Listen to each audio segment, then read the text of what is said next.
Почнувани добар ден, започнуваат вестите на Канал 8. Министерството за здравство и Лекарската комора на Македонија го осудија нападот врз докторката во општата болница во Окочани. Во писмените реакции е побарано целосно расветлување на случајот и соодветно санкционирање на напаѓачот. Министерството за здравство преку писмено соопштение изрази најостра осуда за инцидентот во општата болница во Окочани и побара целосно расветлување на случајот. Сметаме дека насилството врз докторите и медицинскиот персонал не смее да се толерира, со што преземаме мерки да се воведе дополнително обезбедување на сите нивоа на здравствена заштита. Со оглед на зачестеноста на појавата на вербални и физички напади на докторите, Министерството за здравство презема активности за дополнително обезбедување и воедно ги повикува сите здравствени установи да преземат активности за да се обезбеди соодветна заштита и нормални услови за работа. Со писмена реакција излегува и од Лекарската комора на Македонија, во која се вели: со оглед на зачестеноста на појавите на вербални и физички напади на докторите на нивните работни места, Комората апелира здравствените власти и раководителите на здравствените установи да преземат дополнителни мерки и активности, посебно за дежурните служби и во ноќните часови, со што на докторите ќе им се обезбеди соодветна заштита и услови за нормална работа. Од Комората сметаат дека насилството над лекарите не смее да се толерира, а во таа насока лани започнала и кампањата Стоп за насилство во здравството, која се реализира како заедничка активност на коморите од областа на здравството, Сдруженијето на медицински сестри, техничари и акушерки и Министерството за здравство. Реакциите од ресорното министерство и од Лекарската комора доаѓаат по нападот што врз дежурната докторка во понеделникот вечерта се случи на интерното одделение во Окочанската општа болница, при што роднина на пациентка која била хоспитализирана се однесувал насилно и нанел повреди на докторката. Министерството за образование го објави конкурсот за запишување ученици во средните училишта во државата за учебната 2018-2019 година. Во двете средни училишта во Окочани предвидени се вкупно 714 слободни места. Преку 6000 места во над 100 средни училишта во целата држава им стојат на располагање на завршените основци. Од овој број точно 714 се распределени во двете кочански средни училишта. Деновиве излезе конкурсот за запишување нови средношколци што го објави Министерството за образование.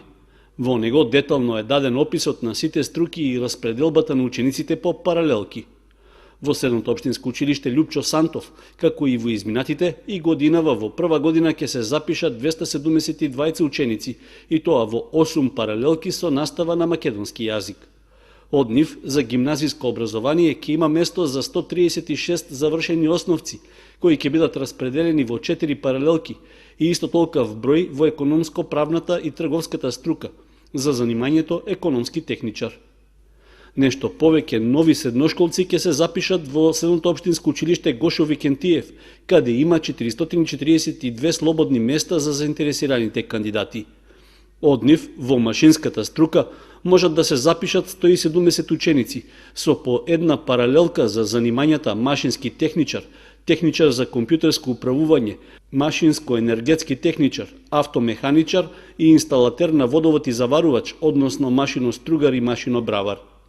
Во електроструката има 238 слободни места, од кои во две паралелки за занимањето електротехничар за електроника и телекомуникации и по една паралелка за електротехничар за компјутерска техника и автоматика, електротехничар енергетичар, електромеханичар автоелектричар и електроинсталатер и монтер.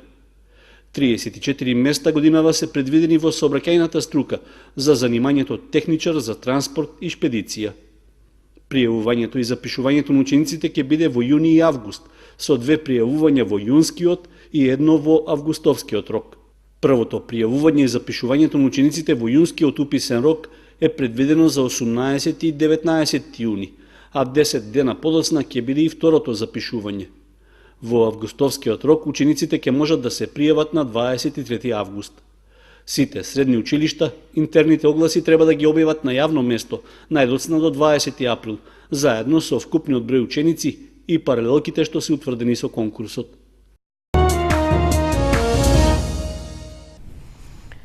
Вкупно 12 парцели нуди општина Кочани со новиот оглас за продажба на државно градежно земјиште. Најголем дел од плацевите се за изградба на објекти за индивидуално домување, како и за викендички на Пониква и малостопански објекти. Општина Кочани ја распиша 30-тата објава за отуѓување градежно земјиште собственост на Република Македонија, а со која на продажба се ставени 12 градежни парцели. Од нив 6 се со намена за индивидуално домување, 2 за лесна индустрија, 3 за викенд куки на Пониква и една градежна парцела со намена за изградба на стопански комплекс за откуп на примарна и финална обработка на земјоделски производи. Од парцелите за индивидуално домување, 2 се наоѓаат на улицата Трета Македонска бригада, 2 на Ѓорче Петров, една на Крум Врнински и една на улицата Јордан Зафиров. Тие се со површина од 260 до 423 метри квадратни. Парцелите со намена за лесна индустрија и производство се во местноста Драчевик и се со површина од 1471 и 1150 метри квадратни. Градежната парцела со намена за изградба на стопански комплекс за откуп на примарна и финална обработка на земјоделски производи пак се наоѓа во местноста Керамидница и е со вкупна површина од 9847 метри квадратни. На Пониква се продаваат 3 градежни парцели и тоа со површина од 449 до 654 метри квадратни. Рокот за пријавување за градежните парцели за индивидуално домување е до 8 мај, а јавното наддавање ќе се одржи 2 дена подоцна. За останатите парцели рокот за пријавување е до 28 мај, а јавното наддавање за нив ќе се одржи на 30 мај. Почетната цена за сите градежни парцели е 61 денар за метар квадратен. Целата објава за продажба на градежното земјиште, што е собственост на Република Македонија, е поставена на огласната табла во дворот на општинската зграда, како и на веб страницата на општина Кочани. По повод јубилејот 50 години постоење на Националната установа Центар за култура Бели Мугриев во Кочани, беше отворена изложба Ана Франк Историја за денес. Изложбата представува збир од 39 изложбени панели, преведени на македонски и албански јазик, кои носат бројни детали од животот на малата Ана и незиното семејство од Втората светска војна. Младинскиот образовен форум и Центарот за култура Бели Мугри од Кочани ја отворија патувачката изложба Ана Франк Историја за денес. Изложбата представува збир од 39 изложбени панели, преведени на македонски и албански јазик, кои носат бројни детали од животот на малата Ана и незиното семејство од Втората светска војна. Во Македонија е отворена во рамки на проектот Историја, повиест, лекции за сегашноста, а организатори се Младински образовен форум и куќата на Ана Франк од Амстердам. Во изложбата има панели кои се креирани посебно за македонскиот контекст во периодот по Втората светска војна до денес, а изработени од домашните експерти Мишо Докмановик и Бесник Емини. Она што ја прави оваа изложба поинаква е што водичи за посетителите се млади волонтери, средношколци, кои поминале обука да ја раскажат приказната на Ана Франк. Станува збор за регионален проект кој што се спроведуваше во Босна и Херцеговина, Србија, како и Република Македонија.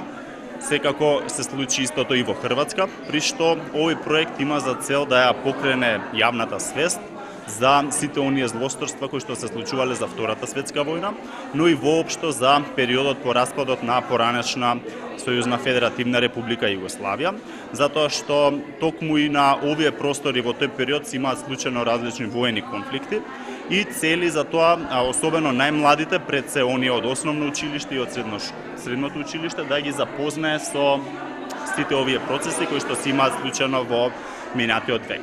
Целта на проектот е, меѓу другото, откако ќе се постави оваа изложба за животот и делото на Ана Франк, младите од Кочани да се запознаат со незината приказна, со историјата, со Холокаустот, но и со лошата и зла судбина на милионите жртви кои што се имаат случајно под режимот на фашистичка Германија.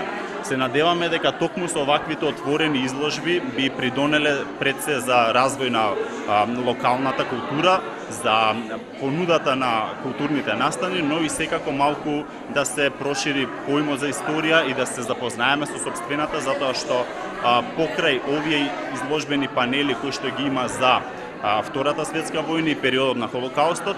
Имаме дури 7 панели кои што го опишуваат локалниот контекст, односно по завршувањето на Втората светска војна до 2015 година за сите оние поважни истакнати процеси и настани кои што се имаат случувано во Македонија. Оваа изложба досега била поставена во 16 градови од државата, а ја посетиле повеќе од 16.000 млади лица. Во Македонија истата доби подршка од Министерството за надворешни работи, Министерството за култура, Министерството за образование и наука, Меморијалниот центар на Холокаустот на евреите од Македонија и амбасадата на Кралството Холандија. Изложбата во Центарот за култура Бели Мугри во Кочани ќе биде отворена до 3 мај.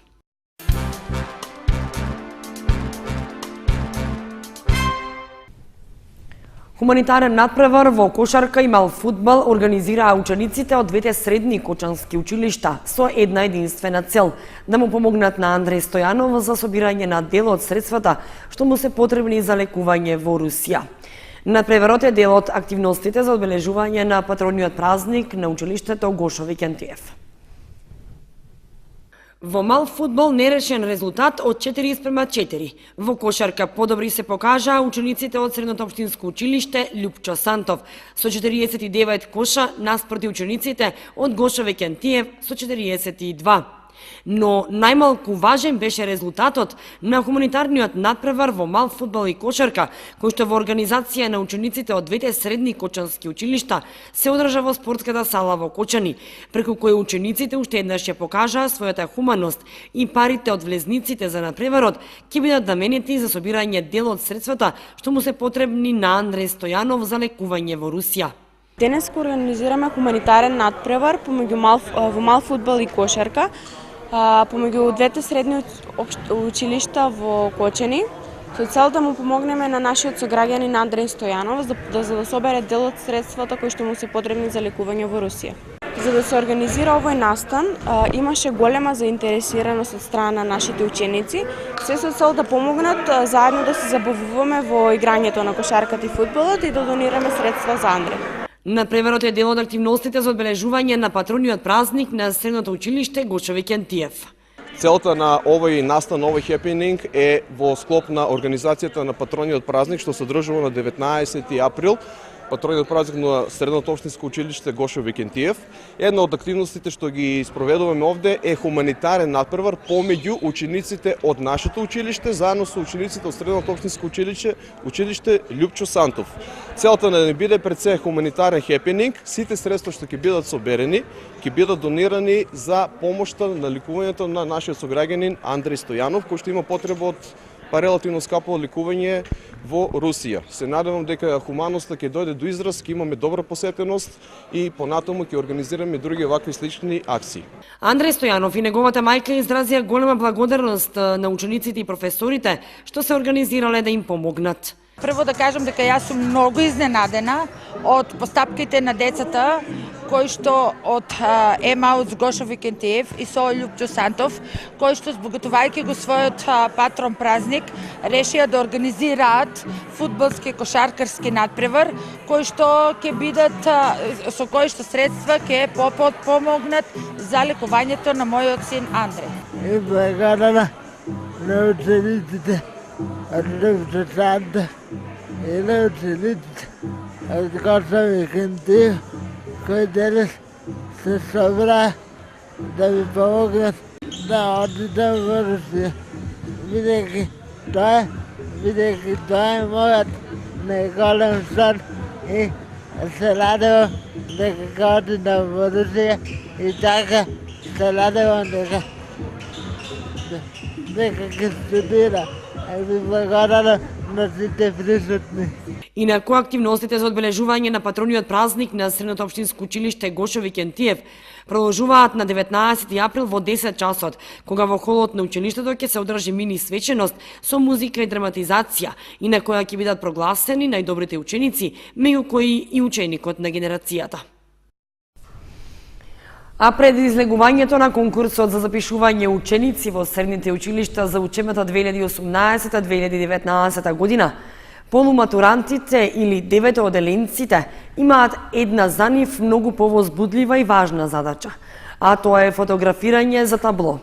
Фотостудијата во овој период со полни раце работа. Во полн ек е фотографирањето на полуматурантите за табло, па фотостудијата кој што го работа тоа, деновиве со полни раце работа. Освен што се преокупирани со сликање, 9 оделенците размислуваат и за избор на гардероба, шминка и фризура за славење на полуматурската. Истата сладка мака ја имаат и матурантите, кои веќе го поминале прагот на полнолетство и влегле во светот на возрастните. И за нив паралелно тече фотографирањето за табло, а токму во тие студија каде што се фотографираат, врее од ученици кои најважно им е да бидат убави на сликата. Собствениците на фотостудијата велат дека во овој период имаат полни раце работа, бидејќи сакаат да им погодат на сите ученици, односно секој да се допадне самиот себе си на фотографијата, а со оглед на тоа дека младите имаат доста истенчен вкус. Работата бара трпение и доста труд и работа за сите ученици да бидат задоволни. Како и да е, задоволство е да се работи со вакви ученици, велат собствениците. Веднаш по завршување на фотографирањето, матурантите и полуматурантите поинтензивно ќе почнат да размислуваат за гардероба и други пропратни работи, како шминка, фризура и ногти за предстојните матурски и полуматурски забави, но и за прослава на својата полуматура или матура во ресторан или дома. Освен тоа, истите тие ученици знаат да речат дека се презафатени овие месеци, бидејќи паралелно размислуваат и за својата понатамошна образовна определба, односно каде ќе го продолжат школувањето.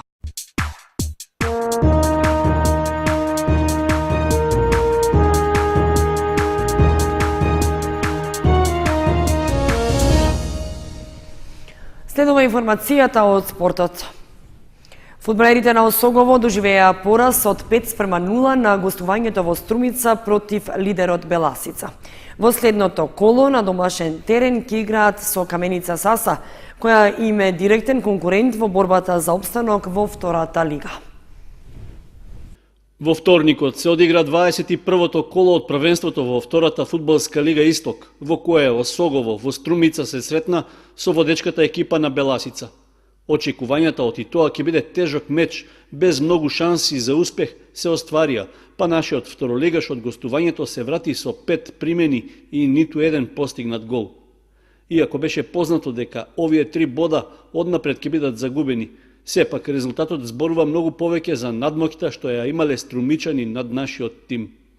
Единствено оправдување за поразот за жолтосините може да биде тоа што играле со подмладен состав, што сепак не го менува фактот, оти и понатаму остануваат во долниот критичен дел на табелата. Домакините од Струмица во водство од 1:0 дошле во 24-та минута и со таков резултат се отишло на пауза. Во продолжението од надпреварот гостинските фудбалери не дале посилен отпор, па со головите во 48-та, 52-та, 72-та и 88-та минута струмичани заслужено дошле до бодовите. Со 13 бода досега Осогово останува на 8-та позиција на табелата, а во следното коло на домашен терен ќе се сретне со директниот конкурент за извлекување од дното, екипата на Каменица Саса. Каменичани во ова коло успеа да извлечат бод на гостувањето во Радовиш, играјќи 2:2 против Плачковица. Ова значи дека Осогово в сабота, која ќе се игра 22-то коло, ќе мора да игра максимално сериозно и агресивно, за да успее да стигне до бодовите и колку толку да ја намали разликата со Рударите, што во моментот изнесува 6 бода.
Почитувани, тоа беше се што ви подготвивме за вестите на Канал 8.